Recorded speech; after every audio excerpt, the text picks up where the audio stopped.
statement by the Qatar Foreign Ministry, Qatar has begun coordination with mediator Egypt and the United States to advance talks on US President Donald Trump's Gaza peace proposal aimed at ending the ongoing war.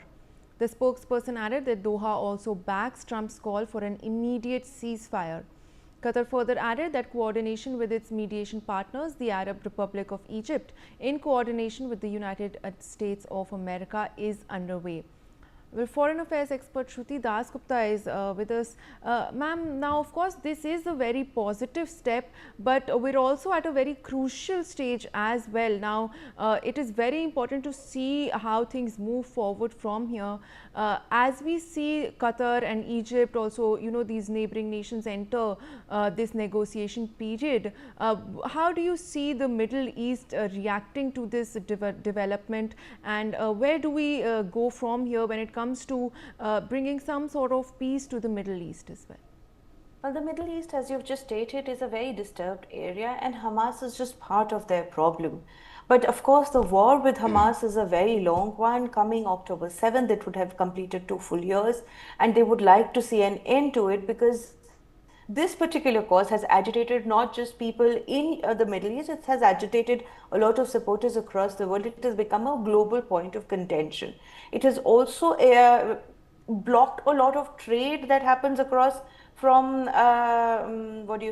the Middle East region. They would like to see a lot of plans, trade, developments, etc. to happen, the IMEC to continue. For that, they need the Israeli ports to be active. So a lot of it has to happen. They would like to see progress happening in that part of the region. They would like to join the global workforce and do the other parts of and grow more rapidly as the rest of the world is growing. For that to happen, this war needs to end. And so Qatar and Egypt and Lebanon and all the other parts want this to end. But whether it ends permanently or is this a short pause in the entire war depends on how Hamas negotiations continue.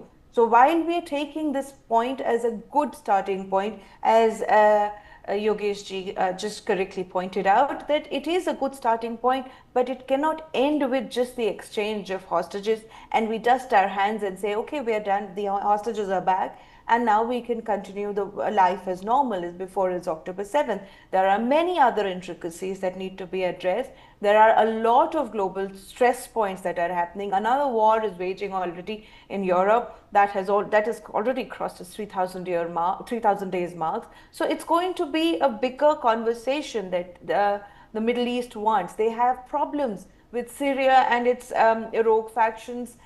We have problems in the Hezbollah not agreeing to what is happening in Lebanon. We have problems with Yemen and the Houthis' continued support to Hamas, as well as their aggression against the Saudi Arabia. So there are a lot of small skirmishes that can lead to major damages to whatever development plan these nations have. And so the first point is to get the Hamas question out of place and then see what they can do about the others.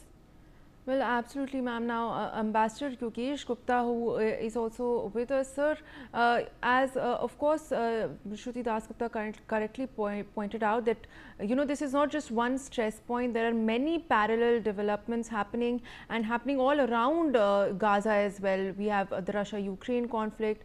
We have multiple conflicts in the Middle East going on as well. So when we talk about bringing peace to Gaza and bringing some semblance of normalcy in the area, what are the steps that are now required? Will we see these other conflicts, impacting the negotiations in any way, or will bringing peace to Gaza in turn have a positive impact for the region as a whole?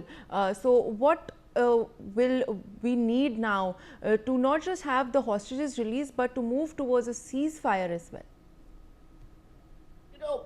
We have to remember that Palestinians have in the past been missing opportunities to get peace in the region. And each time they have missed the opportunity, the situation is getting worse for them. So I will say that they should not miss this opportunity, because if they do so, then things become even worse.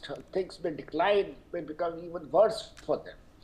Now, as far as the other conflicts or other tensions that Shruti ji has just mentioned, some of these will be impacted, some of these may still continue, but then this is a larger issue. if we are able to have peace between the Palestinians and the Israelis and the other countries in the region, Arab countries in the region, that will be a very big development. That will be a very positive development. It may not make everybody happy. Iran may still be out of it, or some parts in Lebanon may still be out of it. The Houthis may still be out of it. So it's impossible to satisfy and make everyone happy. It's not possible. So I would say that this is a good point to start, and President Trump, for his own reasons, is backing up this plan.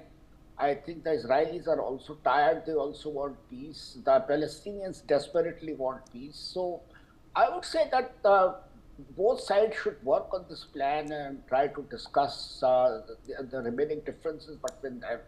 And this provides a good point to begin, serious work on ending the conflict in the region.